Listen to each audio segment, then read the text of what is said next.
অনেক দিন পর আমরা ময়ূরাক্ষীর অন্তিম পর্ব প্রকাশ করছি। এতদিন পর হিমুর ময়ূরাক্ষীর এই অন্তিম পর্ব প্রকাশের জন্য আমরা খুবই দুঃখিত এবং ক্ষমাপ্রার্থী। বিভিন্ন কারণবশত আমরা এই পর্বটি প্রকাশের সুযোগ পাইনি, কিন্তু এই গল্পে আমাদের যত্নের কোনো ত্রুটি আমরা হতে দিইনি।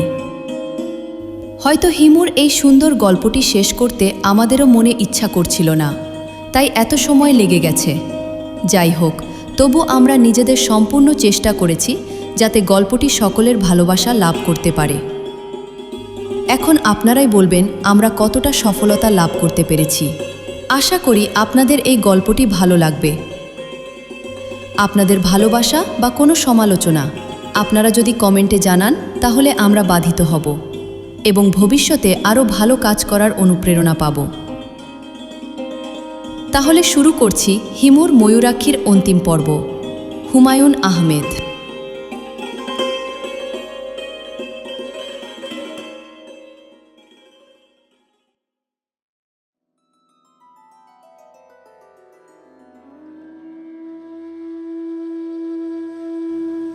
আমার বাবা তার খাতায় আমার জন্য যেসব উপদেশ লিখে রেখে গেছেন তার মধ্যে একটার শিরোনাম হচ্ছে নির্লিপ্ততা। তিনি লিখেছেন, পৃথিবীর সকল মহাপুরুষ এবং মহাজ্ঞানীরা এই জগৎকে মায়া বলিয়া অভিহিত করিয়াছেন।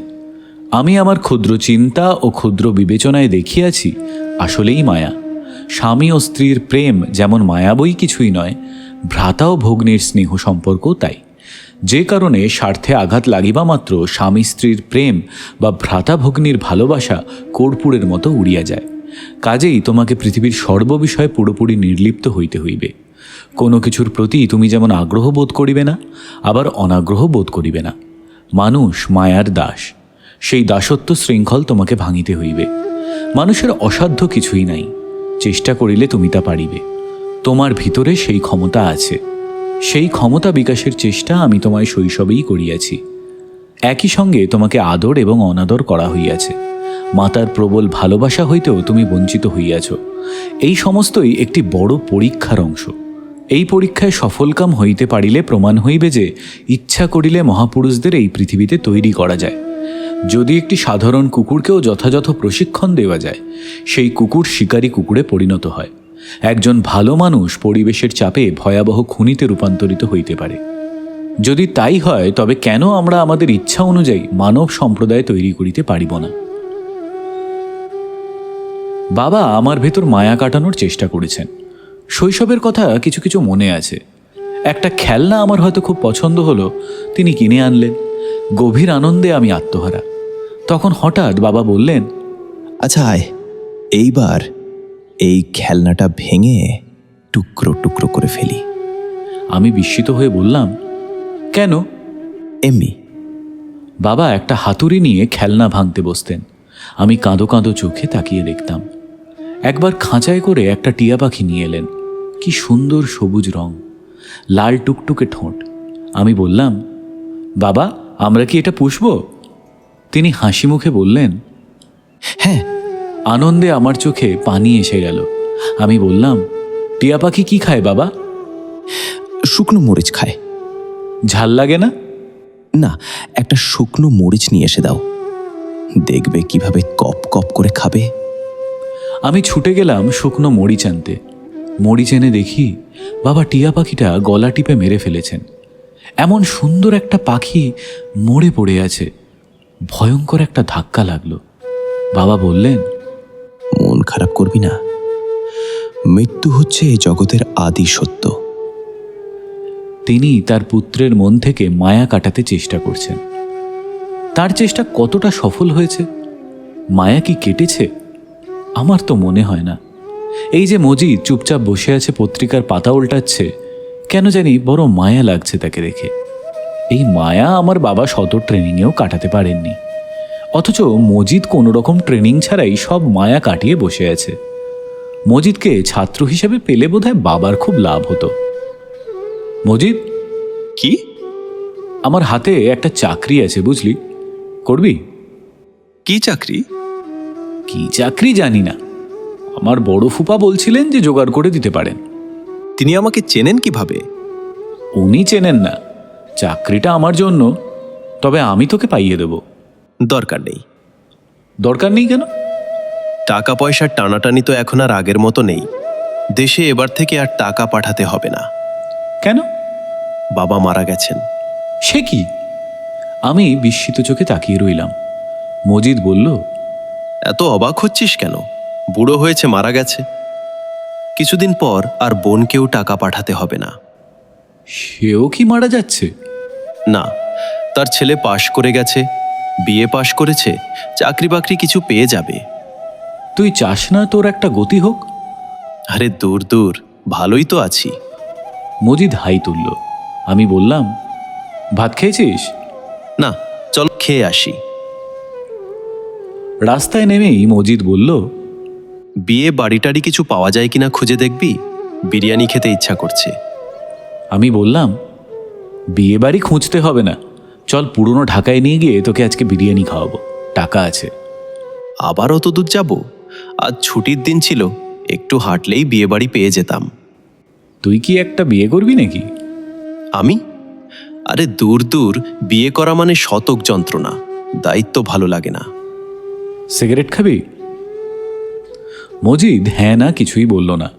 দিলে খাবে, না দিলে খাবে না। আমি রাস্তার মোড়ের দোকান থেকে সিগারেট কিনলাম। মজিদ নির্লিপ্ত ভঙ্গিতে টানছে। আমি বললাম, তুই দিন দিন কি হয়ে যাচ্ছিস বলতো? কি হচ্ছি? গাছ হয়ে যাচ্ছিস। সত্যি সত্যি গাছ হতে পারলে ভালোই হতো। আমরা রিকশার খোঁজে বড় রাস্তা পর্যন্ত চলে এলাম। রিকশা আছে, তবে ওরা কেউই পুরনো ঢাকার দিকে যাবে না। দূরের ট্রিপে ওদের ক্ষতি, কাছের ট্রিপে পয়সা বেশি, পরিশ্রমও কম। এত কিছু মাথায় ঢুকবে না এরকম একজন বোকা রিকশাওয়ালার জন্য আমাদের অপেক্ষা করতে হবে। মজিদ, বল। তুই দেখ তো রিকশা পাস কিনা। আমি চট করে একটা টেলিফোন করে আসি। আচ্ছা। আমি টেলিফোন করতে ঢুকলাম তরঙ্গিনী নামের স্টেশনারি দোকানে। আজকাল চমৎকার সব দোকান হয়েছে। এদের নাম যেমন সুন্দর, সাজসজ্জাও সুন্দর। আমাকে দেখেই দোকানের সেলসম্যান জামান এগিয়ে এলো। এই ছেলের বয়স অল্প, সুন্দর চেহারা। একদিন দেখি দোকানে আর আসছে না। মাস দুয়েক পরে আবার এসে উপস্থিত। সমস্ত মুখ ভর্তি বসন্তের দাগ। ব্যাপারটা বেশ বিস্ময়কর, কারণ পৃথিবী থেকে বসন্ত উঠে গেছে। এই ছেলে সেই বসন্ত পেল কি করে? সবসময় ভাবি জিজ্ঞেস করব, জিজ্ঞেস আর করা হয়ে ওঠে না। তবে তার মুখে দাগ হবার পর তার ব্যবহার খুব ভালো হয়েছে। আগে ব্যবহার খুবই খারাপ ছিল। জামান হাসি মুখে বলল, স্যার ভালো আছেন? টেলিফোন করবেন? যদি টেলিফোনে ডায়াল টোন থাকে আর টেলিফোনের চাবি থাকে তাহলেই করব। দুটো টেলিফোন করব। এই যে 4 টাকা। টাকা দিয়ে সব সময় লজ্জা দেন স্যার। লজ্জার কিছু নেই। টেলিফোন শেষে আমি আপনাকে একটা কথা জিজ্ঞেস করব। প্রায় জিজ্ঞেস করব ভাবি, কিন্তু মনে থাকে না। আপনি আজকে মনে করিয়ে দেবেন। জি আচ্ছা। আমার সামনে টেলিফোন দিয়ে জামান সরে গেল।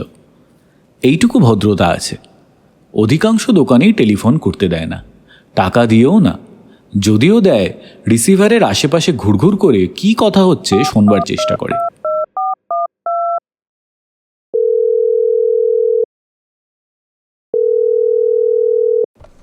হ্যালো, কে কথা বলছেন? তুমি কি মীরা? হ্যাঁ হ্যাঁ, আমি মীরা। আপনি কে আমি বুঝতে পারছি। আপনি টুটুল?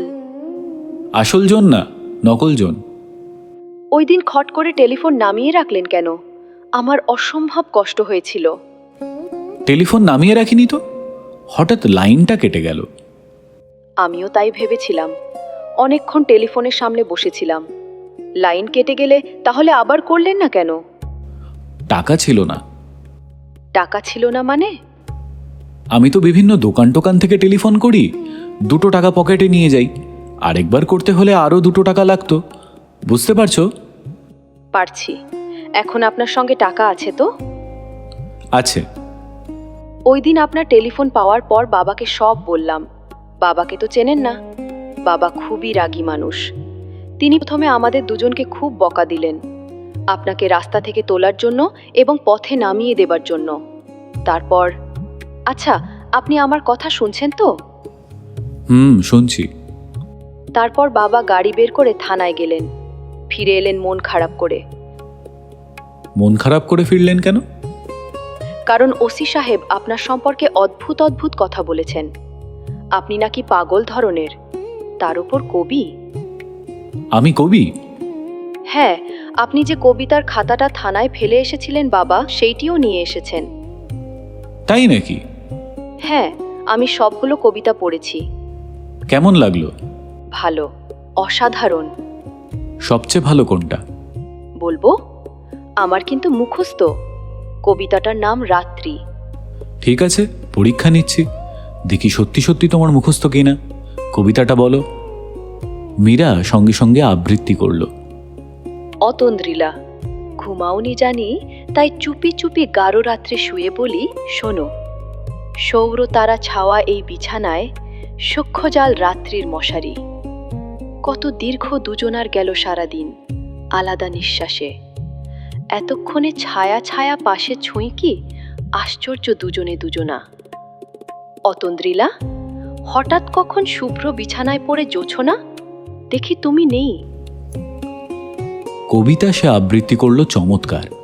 আবৃত্তির শেষে ছোট্ট নিঃশ্বাস ফেলে বলল, কি বলতে পারলাম? হ্যাঁ পারলে। তোমার স্মৃতিশক্তি তো ভালো, তবে কবিতা সম্পর্কে কোনো ধারণা নেই। কেন, এটা কি ভালো কবিতা না?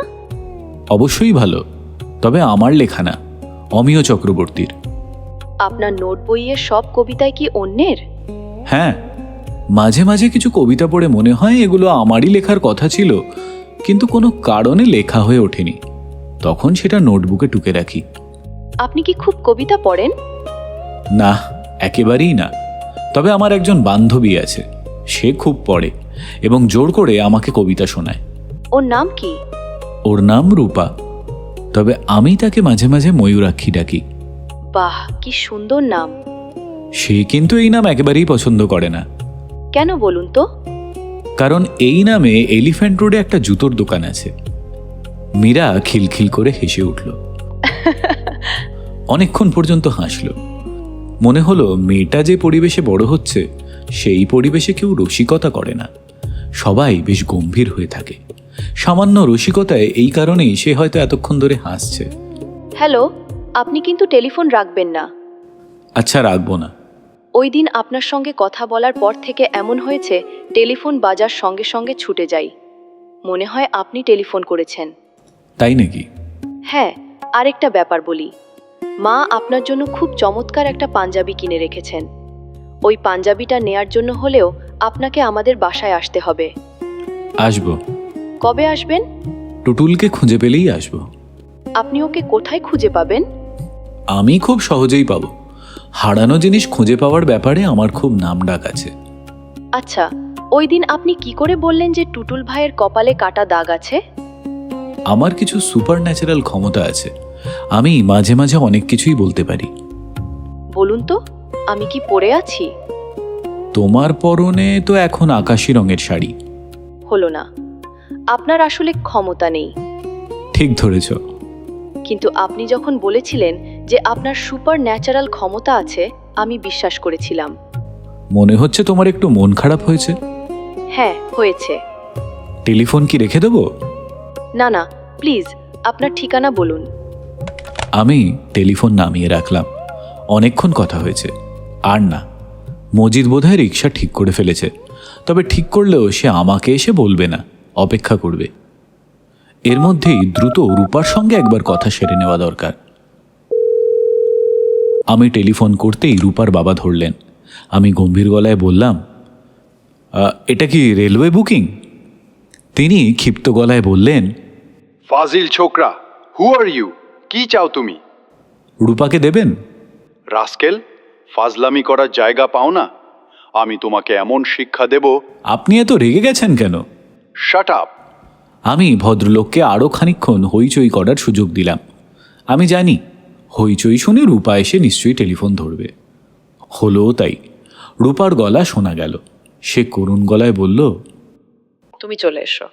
কখন? এই এখন। আমি বারান্দায় দাঁড়িয়ে থাকবো। আচ্ছা, আসছি। অনেকবার আসছি বলেও তুমি আসোনি। এইবার যদি না আসো তাহলে তাহলে কি? রূপা খানিকক্ষণ চুপচাপ থেকে বলল, আমি বারান্দায় দাঁড়িয়ে থাকবো। রূপার বাবা সম্ভবত তার হাত থেকে টেলিফোনটা কেড়ে নিলেন। খট করে রিসিভার নামিয়ে রাখার শব্দ হলো। আজ ওদের বাড়িতে ভূমিকম্প হয়ে যাবে। রূপার বাবা, মা, ভাই, বোন কেউ আমাকে সহ্য করতে পারে না। রূপার বাবা তার দারোয়ানকে বলে রেখেছেন কিছুতেই যেন আমাকে ওই বাড়িতে ঢুকতে দেওয়া না হয়। আজ যে কি হবে কে জানে। বাইরে এসে দেখি মজিদ রিক্সা ঠিক করে ফেলেছে। রিক্সাওয়ালা রিক্সার সিটে বসে ঘুমাচ্ছে। মজিদ শান্ত মুখে ড্রাইভারের পাশে বসে বিশ্রাম করছে। আমার মনটা হঠাৎ একটু খারাপ হয়ে গেল। আজও জামানকে জিজ্ঞাসা করা হলো না তার মুখে বসন্তের দাগ এলো কী করে। কিছু কিছু প্রশ্ন আছে যা কোনোদিনও করাই হয় না। এটিও বোধহয় সেই জাতীয় কোনো প্রশ্ন। বিরিয়ানি খেয়ে অনেক রাতে ফিরলাম। অসহ্য গরম। সেই গরমে ছোট্ট একটা চৌকিতে আমি আর মজিদ শুয়ে আছি। মজিদের হাতে হাত পাখা। সে দ্রুত তার পাখা নাড়ছে। গরম তাতেও কমছে না, বরং আরও বাড়ছে।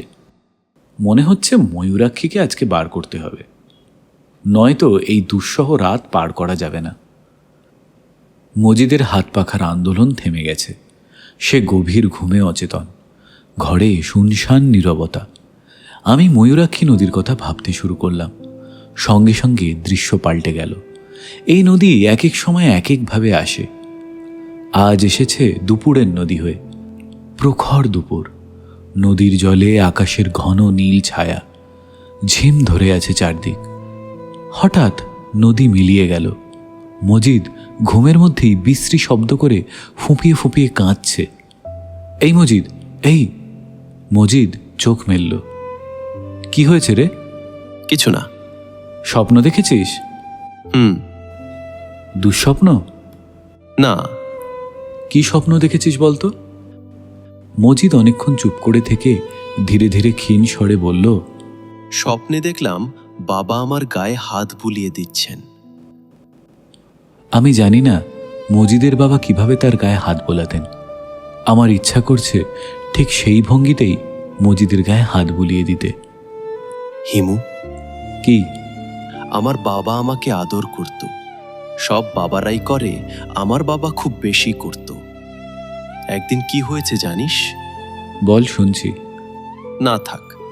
থাকবে কেন, শুনি। এই গরমে ঘুম আসছে না।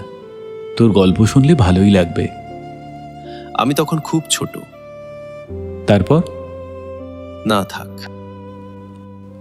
মজিদ আর কোনো শব্দ করল না। ঘরের ভেতর অসহ্য গরম। আমি অনেক চেষ্টা করেও নদীটা আজকে আনতে পারছি না। আজ আর পারবো না। আজ বরং বাবার কথাই ভাবি। আমার বাবা কি আমাকে ভালোবাসতেন, নাকি আমি ছিলাম তার খেলার কোনো পুতুল, যে পুতুল তিনি নানাভাবে ভেঙে নতুন করে তৈরি করতে চেষ্টা করেছিলেন। কত রকম উপদেশে তিনি তার খাতা ভর্তি করে রেখেছেন। মৃত্যুর আগের মুহূর্তে হয়তো তিনি ভেবেছেন এই সব উপদেশ আমি অক্ষরে অক্ষরে মেনে চলব। আমি কি সেই সব উপদেশ মানি, নাকি মানার ভান করি? তার খাতায় লেখা উপদেশ নম্বর 11, সৃষ্টিকর্তার অনুসন্ধান। সৃষ্টিকর্তার অনুসন্ধান করিবে, ইহাতে আত্মার উন্নতি হইবে। সৃষ্টিকর্তাকে জানা এবং আত্মাকে জানা একই ব্যাপার।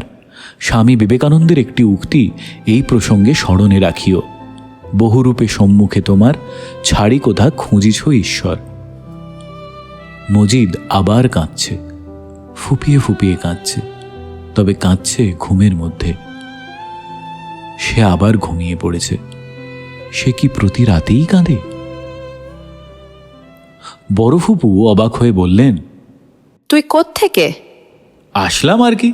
তোমাদের খবর কি? 15 দিন পর উদয় হয়ে বললি, তোমাদের খবর কি? তোর কত খোঁজ করেছি, গিয়েছিলি কোথায়? মজিদের গ্রামের বাড়িতে। মজিদকে নিয়ে তার বাবার কবর জিয়ারত করে এলাম। মজিদ আবার কে? ও তুমি চিনবে না, আমার ফ্রেন্ড। আমাকে এত খোঁজাখুঁজি করছিলে কেন? বড় ফুপু দীর্ঘ নিঃশ্বাস ফেলে বললেন, তোকে খুঁজছি বাদলের জন্য, ওকে তুই বাঁচা। অসুখ? তুই নিজে গিয়ে দেখ। ও তার পড়ার বইপত্র সব পুড়িয়ে ফেলেছে। 1 সপ্তাহ পরে পরীক্ষা। বলো কি? বাদলের ঘরে গিয়ে দেখি সে বেশ স্বাভাবিক ভঙ্গিতেই পড়াশোনা করছে।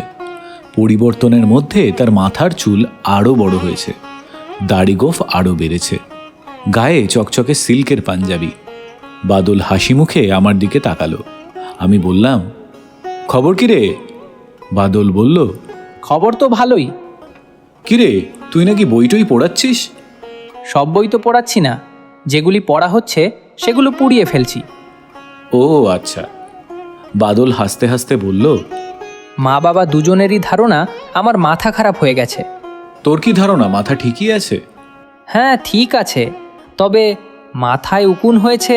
বলিস কি? মাথায় ঝাঁকা দিলে টুপটাপ করে উকুন পড়ে। হ্যাঁ, সে কি রে? হ্যাঁ সত্যিই দেখবে। থাক থাক, দেখাতে হবে না। হিমু ভাই, তুমি এসেছো ভালোই হয়েছে। বাবাকে বুঝিয়ে দাও। বাবার ধারণা আমার সব সে। ফুপা কি বাসায়? হ্যাঁ বাসায়, কিছুক্ষণ আগেই আমার ঘরে ছিলেন, নানান কথা বোঝাচ্ছেন। আমি ফুপার সঙ্গে দেখা করতে গেলাম। তার স্বাস্থ্য এই কদিনে মনে হয় আরও ভেঙেছে। চোখের চাউনিতেও একটা দিশেহারা ভাব। তিনি আমার দিকে বিষণ্ণ চোখে তাকালেন, যে দৃষ্টি বলে দিচ্ছে, তুমি আমার ছেলের এই অবস্থার জন্য দায়ী। তোমার জন্য আমার এই অবস্থা। কেমন আছেন ফুপা? ভালো। রিঙ্কি কোথায়? শ্বশুরবাড়িতে? হ্যাঁ। সন্ধেবেলায় ঘরে বসে আছেন যে, প্র্যাকটিসে যাচ্ছেন না? আর প্র্যাকটিস সব মাথায় উঠেছে। আমি ফুপার সামনের চেয়ারে বসলাম। মনে হচ্ছে আজও তিনি খানিকটা মদ্যপান করেছেন। আমি সহজ গলায় বললাম, ফুপা, ওই চাকরিটা কি আছে? কোন চাকরি? ওই যে আমাকে বলেছিলেন বাদলকে আগের অবস্থায় নিয়ে গেলে ব্যবস্থা করে দেবেন। তুমি চাকরি করবে? নতুন কথা শুনছি। আমি করব না, আমার এক বন্ধুর জন্য। ফুপা চুপ করে রইলেন। আমি বললাম, বাদলের ব্যাপারটা আমি দেখছি, আপনি ওর চাকরিটা একটু দেখুন। বাদলের কিছু তুমি করতে পারবে না। ও এখন সমস্ত চিকিৎসার অতীত।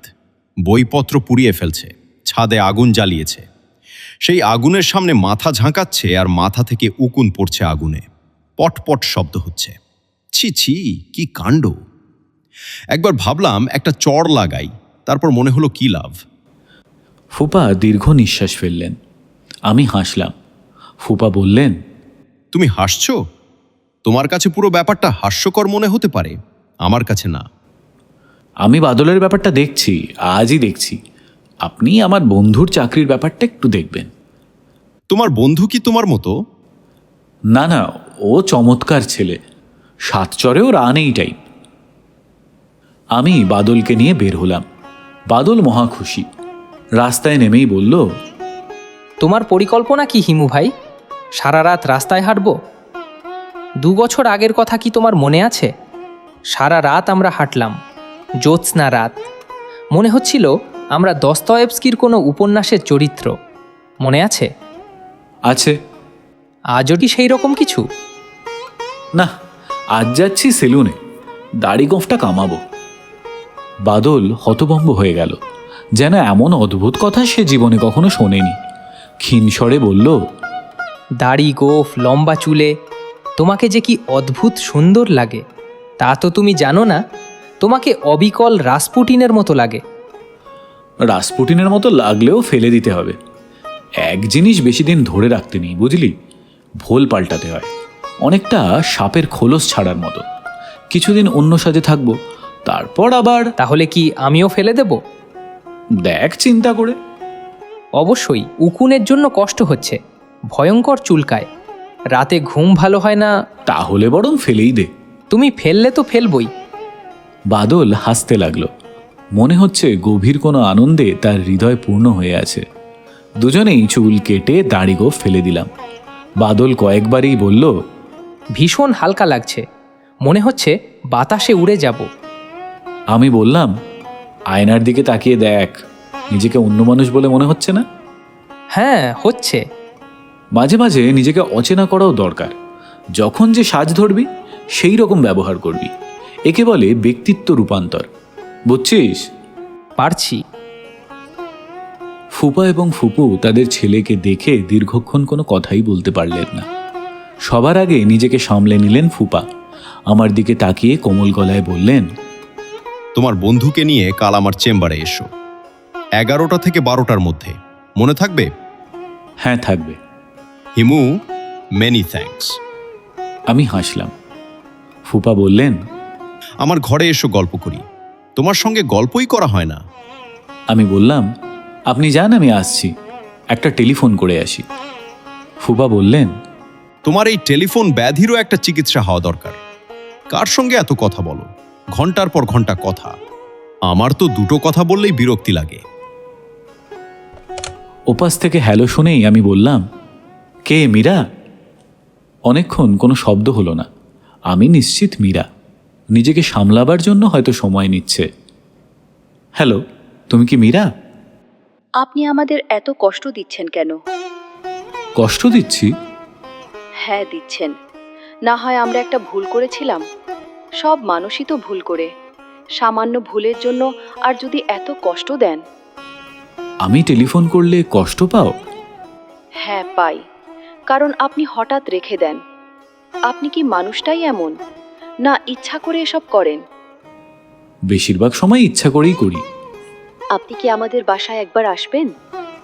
এখনো বুঝতে পারছি না, হয়তো আসবো। কবিতার খাতাটা নিতে আসবেন না? ওটা আমি তোমাকে উপহার দিলাম, মীরা।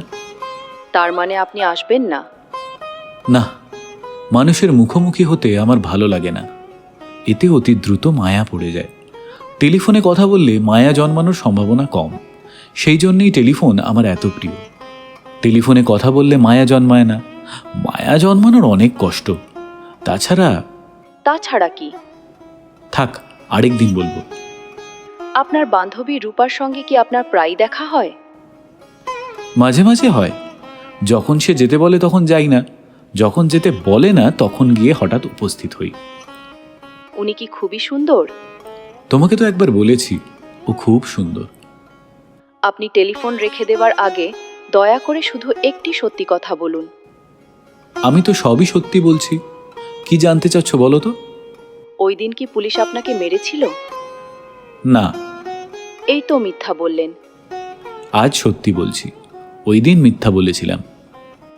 আপনার কোনটা সত্যি কোনটা মিথ্যা কে জানে? সে দীর্ঘ নিঃশ্বাস ফেলে বলল, আপনাকে একটা খবর দেই, টুটুল ভাইকে পাওয়া গেছে। কাউকে কিছু না বলে 1 মাসের জন্য কলকাতা গেছিল। মজার ব্যাপার কি জানেন? এখন আর আমার টুটুল ভাইকে ভালো লাগছে না। ওই দিন টেলিফোন করেছিল, আমি কথাও বলিনি। আমার এরকম কেন হলো বলুন তো? আমি টেলিফোন রেখে ফুপার খোঁজে গেলাম। তিনি ছাদে। হুইস্কির বোতল খোলা হয়েছে, বরফের পাত্র, ঠান্ডা পানি, প্লেটে ভিনিগার মেশানো চীনাবাদাম। আমাকে দেখেই তিনি খুশি খুশি গলায় বললেন, বাদলের পরিবর্তনটা সেলিব্রেট করছি। ফুপু রাগ করবেন না?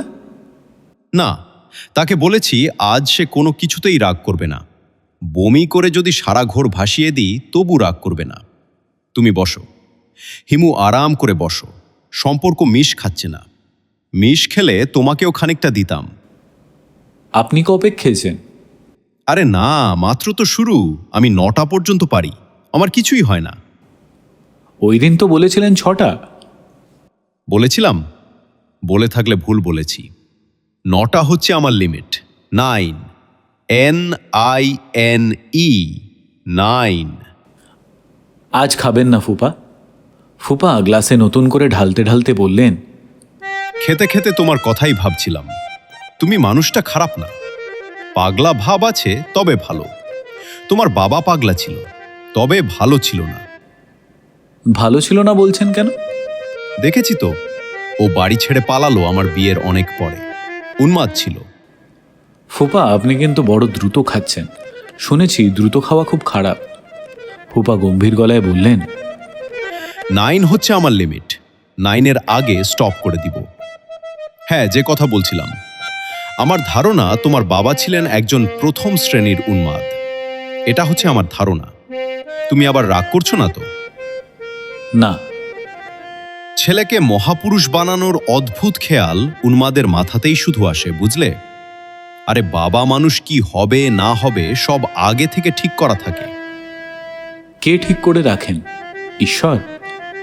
প্রকৃতিও বলতে পারো। 46 ক্রোমোজোমে মানুষের ভবিষ্যৎ লেখা থাকে। সে কেমন হবে কি হবে সব কিন্তু প্রেডেটর মাইন্ড। জিন সব নিয়ন্ত্রণ করছে।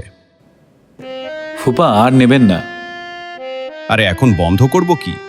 নেশাটা মাত্র ধরেছে। তুমি মানুষ খারাপ না। I like you. তুমি পাগল ঠিকই, তবে ভালো পাগল। তোমার বাবা ছিল খারাপ ধরনের পাগল। বাবা সম্পর্কে কথাবার্তা থাক। কাউকে যদি না বলো তাহলে তোমার বাবার সম্পর্কে একটা ধারণার কথা বলতে পারি। আমি আর কাউকে বলিনি, শুধু তোমাকেই বলছি। বাদ দিন, কিছু বলতে হবে না। জাস্ট আমার একটা ধারণা, ভুলও হতে পারে। আমার বেশিরভাগ ধারণাই ভুল প্রমাণিত হয়। আমার বোধহয় আর খাওয়া উচিত হবে না। শুধু লাস্ট ওয়ান হয়ে যাক। One for the road, Himu. জি। তোমার যদি ইচ্ছা করে খানিকটা খেয়ে দেখতে পারো, উল্টো দিকে ফিরে খেয়ে ফেলো। আমি কিছুই মনে করব না, আমার মধ্যে কোনো প্রিজুডিস নেই। তুমি হচ্ছে বন্ধুর মতো। আমি খাবো না, আপনিও বন্ধ করুন। 9টা কি হয়ে গেছে? হ্যাঁ। 10-এ শেষ করা যাক, জোড়ো সংখ্যা। তারপর তোমার বাবার সম্পর্কে কি যেন বলছিলাম? কিছু বলছিলেন না? বলছিলাম, মনে পড়েছে। আমার ধারণা কি জান? আমার ধারণা তোমার বাবা তোমার মাকে খুন করেছিল। আমি সহজ গলায় বললাম, এরকম ধারণা হওয়ার কারণ কি? যখন তোমার বাবার সঙ্গে অনেকদিন পর দেখা হলো তখন সে অনেক কথাই বলল, কিন্তু দেখা গেল নিজের স্ত্রী সম্পর্কে কিছু বলছে না। সে কিভাবে মারা গেছে জিজ্ঞেস করেছিলাম। প্রশ্ন শুনে রেগে গিয়ে বলেছিল অন্য 10টা মানুষ যেভাবে মারা যায় সেইভাবে মারা গিয়েছিল। আমি দীর্ঘ নিঃশ্বাস ফেলে বললাম, এটা শুনেই আপনি ধরে নিলেন বাবা মাকে খুন করেছেন? হ্যাঁ, অবশ্যই। আমার অনুমান ভুল হতে পারে। আমার অধিকাংশ অনুমানই ভুল হয়। আমি চুপ করে বসে রইলাম। ফুপার অধিকাংশ অনুমান ভুল হলেও এই অনুমানটি ভুল নয়, এটা সত্যি। আমি এটা জানি। আমি ছাড়াও অন্য কেউ এটা অনুমান করতে পারে, এটা আমার ধারণার বাইরে ছিল। ফুপা মদের ঘরে ঝিম মেরে বসে আছেন। আমি আকাশের তারা দেখছি। হিমু। জি। তোমার বন্ধুকে কাল নিয়ে এসো, চাকরি দিয়ে দেব। আচ্ছা। বড় ঘুম পাচ্ছে, এখানেই শুয়ে পড়ি কেমন? শুয়ে পড়ুন। ফুপা কুণ্ডুলি পাকিয়ে শুয়ে পড়লেন। আমি আকাশের তারার দিকে তাকিয়ে রইলাম। অনেক অনেক দিন আগে বাবা আমাকে ছাদে এনে আকাশের তারা দেখিয়ে বলেছিলেন, যখনই সময় পাবি ছাদে এসে আকাশের তারার দিকে তাকাবি, এতে মন বড় হবে। মনটাকে বড় করতে হবে। ক্ষুদ্র শরীরে আকাশের মতো বিশাল মন ধারণ করতে হবে, বুঝলি? বুঝে থাকলে বলো হ্যাঁ। আমি বললাম, হ্যাঁ। বাবা হৃষ্ট গলায় বললেন, তোর উপর আমার অনেক আশা। অনেক আশা নিয়ে তোকে বড় করছি। তোর মা বেঁচে না থাকায় খুব সুবিধা হয়েছে। ও বেঁচে থাকলে আদর দিয়ে তোকে নষ্ট করত। আমি যেসব পরীক্ষা নিরীক্ষা করছি তার কিছুই করতে দিত না। পদে পদে বাধা দিত। দিত কিনা বল? হ্যাঁ, দিত। তোর মা না থাকায় তাহলে একদিক দিয়ে ভালোই হয়েছে, তাই না? হ্যাঁ। তোর মা যে নেই এর জন্য আমার উপর কোনো রাগ নেই তো? তোমার উপর রাগ হবে কেন? বাবা অপ্রস্তুতের হাসি হাসলেন। সেই হাসি আমার বুকে বিঁধল। চট করে মনে পড়ল অনেক অনেক কাল আগে সুন্দর একটা টিয়া পাখিকেও বাবা গলা টিপে মেরে ফেলেছিলেন। আমি শান্ত স্বরে বললাম, মা কিভাবে মারা গিয়েছিলেন বাবা? বাবা অনেকক্ষণ চুপ করে থেকে বললেন, এই প্রশ্নের জবাব আমি দেব না, তোকেই খুঁজে বের করতে হবে। শুধু হৃদয় বড় হলেই হবে না, তোকে বুদ্ধিমানও হতে হবে। তোর জ্ঞান এবং বুদ্ধি হবে প্রেরিত পুরুষদের মতো। শুধু একটা জিনিস মনে রাখবি, আমি যা করেছি তোর জন্যই করেছি। আচ্ছা আয়, এখন তোকে আকাশের তারাদের নাম শেখাই। একবার কালপুরুষের নাম বলেছিলাম না? বল দেখি কোনটা কালপুরুষ? এত দেরি করলে তো হবে না, তাড়াতাড়ি বল। খুব তাড়াতাড়ি, কুইক।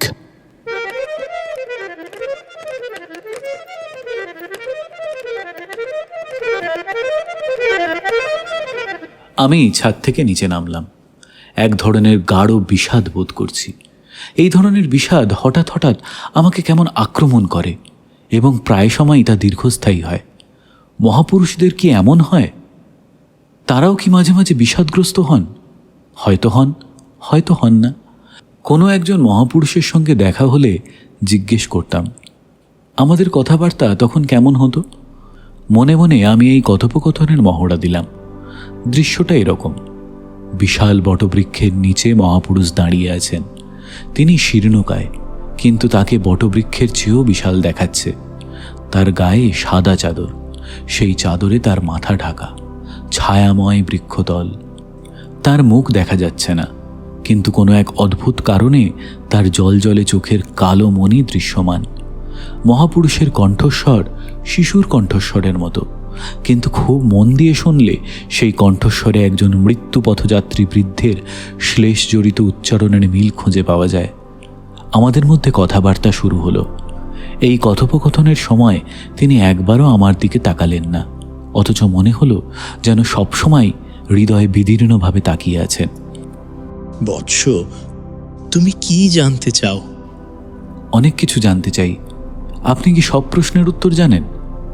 আমি কোনো প্রশ্নের উত্তর জানি না, কিন্তু প্রশ্ন শুনতে ভালোবাসি। তুমি প্রশ্ন করো। বিষাদ কি? আমি জানি না। আপনি কি কখনো বিষাদগ্রস্ত হন? বিষাদ কি তাই আমি জানি না, কাজেই বিষাদগ্রস্ত হই কি না হই তা কি করে বলি? তুমি আরো প্রশ্ন করো। তোমার প্রশ্ন শুনে বড়ই আনন্দ বোধ হচ্ছে। আনন্দ কি? বৎস, আনন্দ কি তা আমি জানি না। আপনি জানেন এমন কিছু কি আছে?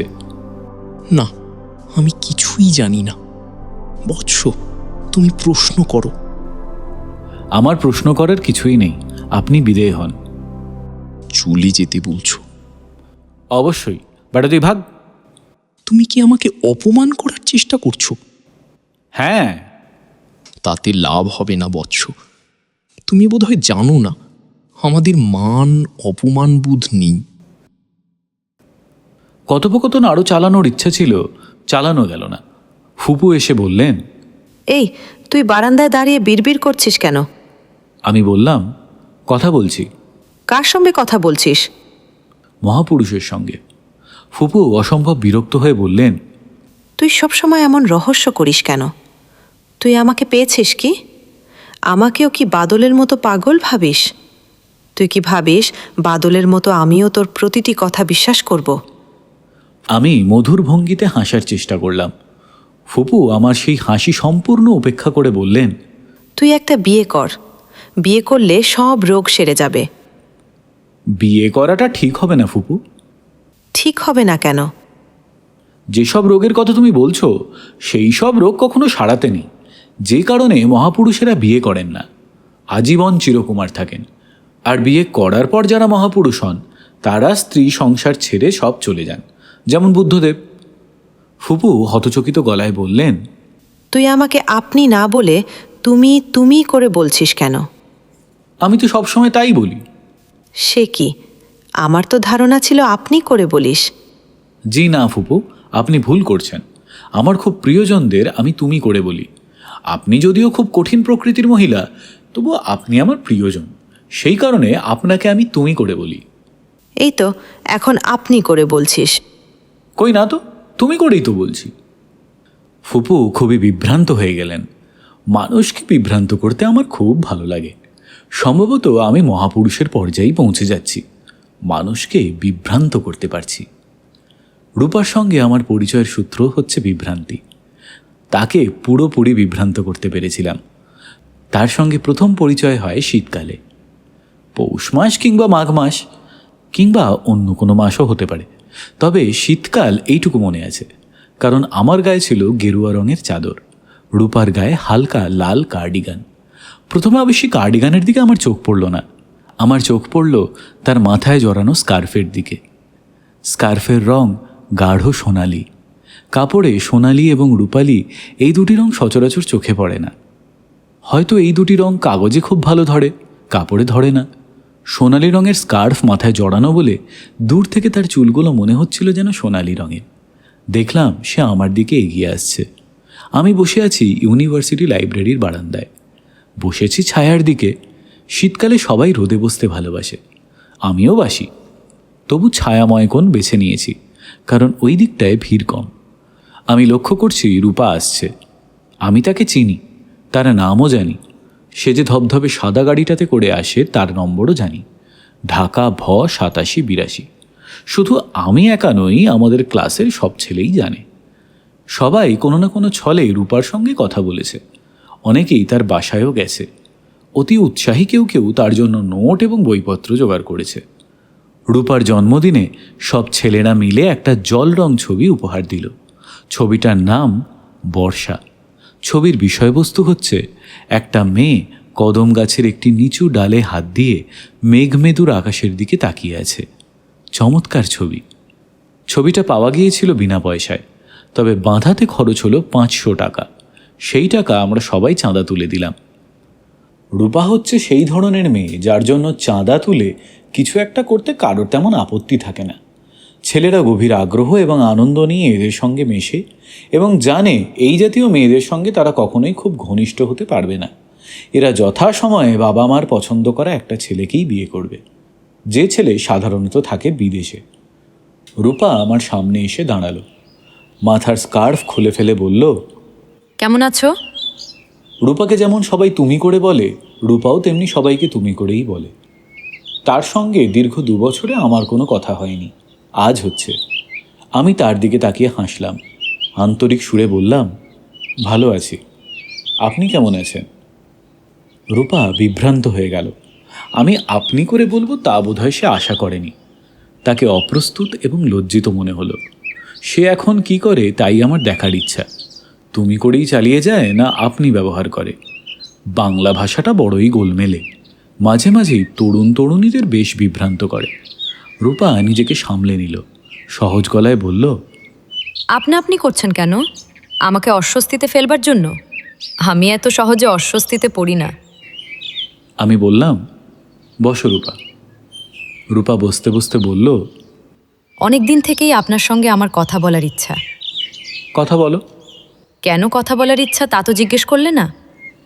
জিজ্ঞেস করলাম না, কারণ কেন কথা বলার ইচ্ছা আমি তা জানি। তুমি লক্ষ্য করেছো যে আমি তোমার প্রতি তেমন কোনো আগ্রহ বোধ করিনি। গায়ে পড়ে কথা বলতে যাইনি, টেলিফোন করিনি, হঠাৎ বাসায় উপস্থিত হইনি। ব্যাপারটা তোমার অহংকারে লেগেছে। সুন্দরী মেয়েরা খুব অহংকারী হয়। তারা সবসময় তাদের চারপাশে একদল মুগ্ধ পুরুষ দেখতে চায়। রূপা মাথার চুল ঝাঁকিয়ে বলল, তোমার কথা মোটেও ঠিক না। আমি সেজন্যই তোমার কাছে আসিনি।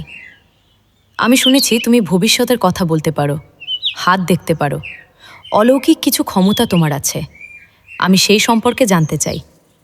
আমার সঙ্গে মিথ্যা বলার দরকার নেই, সত্যি করে বলো, তোমার কি এই জাতীয় কোনো ক্ষমতা আছে? আছে। কি ধরনের ক্ষমতা? আমার কাছে একটা নদী আছে, যে কোনো সময় সেই নদীটাকে আমি বের করতে পারি। রূপা বিরক্তিতে ভুরু কুঁচকে বলল, এইসব আজে বাজে কথা বলে লাভ নেই। তুমি আমাকে কনফিউজ করতে পারবে না। আমার সম্পর্কে কি তুমি কিছু বলতে পারো? অবশ্যই পারি। তুমি একটা লাল গাড়িতে করে আসো, সম্ভবত গাড়ির নাম্বার ঢাকা ভ 8782, এবং খুব ছোটবেলায় তুমি ইলেকট্রিকের তারে হাত দিয়ে 2 হাত পুড়িয়ে ফেলেছিলে। রূপা চোখ তীক্ষ্ণ করে বলল, কি করে বললে? অলৌকিক ক্ষমতায়। অলৌকিক ক্ষমতা না চাই। আমার এই গল্প সবাই জানে। আমি অনেকের সঙ্গে হাত পুড়ে যাওয়ার গল্প করেছি। আমার মনে হয় আমাদের ক্লাসের সব ছেলেই জানে। তুমি আমাদের কারো কাছ থেকে শুনেছো, ঠিক না? হ্যাঁ, ঠিক। তাহলে তোমার কোনো ক্ষমতা নেই। না, তবে একটা নদী আছে। নদীটার নাম ময়ূরাক্ষী। আবার ফাজলামি করছো। ফাজলামি করছি না, নদীটা সত্যিই আছে। আর আমার কোনো ক্ষমতা যে নেই তাও ঠিক না, কিছু ক্ষমতা আছে। কেমন? যেমন ধরো, আজ তোমাকে নিতে গাড়ি আসবে না, তোমাকে রিক্সা নিয়ে ফিরতে হবে। এটা ঠিক হয়েছে। কাকতালীয়ভাবে বলে ফেলেছ। আমাদের গাড়ি গ্যারেজে, সাইলেন্সার পাইপ নষ্ট হয়ে গেছে, সারাতে দিয়েছি। এছাড়াও আমি বলতে পারি তোমার হ্যান্ডব্যাগে কত টাকা আছে। কত আছে? 100 টাকার নোট আছে 2টো, একটা 20 টাকার নোট। 1 টাকার নোট আছে 7টা, কিছু খুচরো পয়সা, কত ঠিক বলতে পারছি না। রূপা হাসি মুখে তাকিয়ে রইল। আমি বললাম, বাক্স খুলে তুমি গুনে দেখো, ঠিক বললাম কি না। আমি গুনতে চাই না। গুনতে চাও না কেন? গুনলে দেখা যাবে তোমার কথা মোটেও ঠিক না, তখন আমার মনটা খারাপ হয়ে যাবে। তোমার কিছু অলৌকিক ক্ষমতা আছে, এটা বিশ্বাস করতে আমার ভালো লাগছে। চারিদিকে এত সব সাধারণ মানুষ, এর মধ্যে একজন কেউ থাকুক যে সাধারণ নয়, অসাধারণ। তুমি গুনেই দেখো না। রূপা গুনল এবং অবাক হয়ে বলল, কি করে হলো? কি করে তুমি বলতে পারলে? আমি বললাম, আমি জানি না রূপা, মাঝে মাঝে কাকতালীয়ভাবে আমার কিছু কথা মিলে যায়। আচ্ছা আমি যাই। আমি উঠে দাঁড়ালাম। রূপা পুরোপুরি বিভ্রান্ত হয়ে গেল। পরের 3 মাস আমি আর ইউনিভার্সিটিতে গেলাম না। আমি জানি রূপা আমাকে খুঁজবে। যা পাওয়া যায় না তার প্রতি আমাদের আগ্রহের সীমা থাকে না। মেঘ আমরা কখনো স্পর্শ করতে পারি না বলেই মেঘের প্রতি মমতার আমাদের সীমা নেই। 3 মাস পর হঠাৎ এক রাতে রূপার বাসায় টেলিফোন করে বললাম, রূপা তুমি কেমন আছো? ভালো। চিনতে পারছো? চিনতে পারবো না কেন? তুমি কোথায় ডুব মেরেছিলে? মামার বাড়ি গিয়েছিলাম। মামা বাড়ি? ক্লাস ফাঁকি দিয়ে মামার বাড়ি? মামার বাড়ি। হঠাৎ ওদের খুব দেখতে ইচ্ছা করলো। তারা কি খুব চমৎকার মানুষ? না, তারা পিশাচ শ্রেণীর। কি সব কথা যে তুমি বলো! সত্যি বলছি, আমার 3 মামা, 3 জনেই পিশাচ। তবে একজন মারা গেছেন, এখনো 2 জন আছেন। তারা পিশাচ হলেও আমাকে খুব স্নেহ করেন। তোমার বাবা মার কথা বলো। মার কথা বলতে পারবো না, তেমন কিছু জানি না। তোমার বাবার কথা বলো। বাবা ছিলেন একজন চমৎকার মানুষ। তবে বাবা একবার একটা টিয়া পাখিকে গলা টিপে মেরে ফেলেছিলেন। তুমি এমন সব অদ্ভুত কথা বলো কেন? কি করব বলো, আমার চারপাশে সব অদ্ভুত ঘটনা ঘটে। তুমি কি জানো, আমি তোমার কথা খুব ভাবি। আমি জানি। সত্যি জানো? জানি। কি করে জানো? ভালোবাসা টের পাওয়া যায়। অনেকক্ষণ চুপ করে থেকে রূপা বলল, কেন জানি তোমার কথা আমার সব সময় মনে হয়। এর নাম কি ভালোবাসা? আমার জানা নেই রূপা। তুমি আমাদের বাসায় আসবে? আসবো। কখন আসবে? এক্ষুনি আসছি। এত রাতে বাবা হইচই শুরু করবেন, তুমি কি সকালে আসতে পারো না? না রূপা, আমাকে এক্ষুনি আসতে হবে। আচ্ছা বেশ, আসো। তোমার কি কোনো নীল রঙের শাড়ি আছে? কেন? যদি থাকে তাহলে নীল রঙের শাড়ি পরে গেটের কাছে থাকো, আমি এলেই গেট খুলে দেবে। আচ্ছা। আমি গেলাম না। আবারও মাসখানিকের জন্য ডুব দিলাম, কারণ ভালোবাসার মানুষদের খুব কাছে কখনো যেতে নেই। আমি রূপাকে কখনো চিঠি লিখিনি। একবার হঠাৎ একটা চিঠি লিখতে খুব ইচ্ছা হলো। লিখতে বসে দেখি কি লিখবো ভেবেই পাচ্ছি না। অনেকবার করে একটাই লাইন লিখলাম, রূপা তুমি কেমন আছো। সমস্ত পাতা জুড়ে একটি মাত্রই বাক্য। সেই চিঠির উত্তরে রূপা খুব রাগ করে লিখল, তুমি এত পাগল কেন?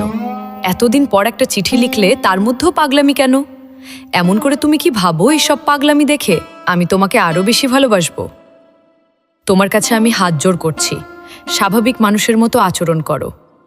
ওই দিন দেখলাম দুপুরের কড়ার রোদে কেমন পাগলের মতো হাঁটছ, বিড়বিড় করে, আবার কি সব যেন বলছো। দেখে আমার কান্না পেয়ে গেল।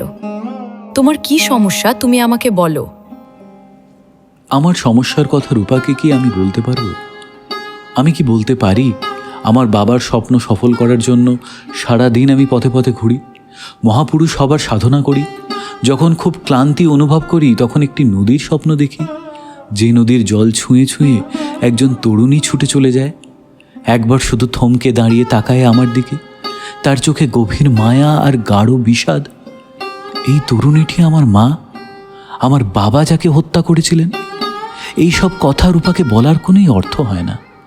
বরং কোনো দিন তরঙ্গিনী স্টোর থেকে তাকে টেলিফোন করে বলি, রূপা, তুমি কি এক্ষুনি নীল রঙের একটা শাড়ি পরে তোমাদের ছাদে উঠে কার্নিশ ধরে নিচের দিকে তাকাবে? তোমাকে খুব দেখতে ইচ্ছা করছে। একটুখানি দাঁড়াও, আমি তোমাদের বাসার সামনে রাস্তা দিয়ে হেঁটে চলে যাব।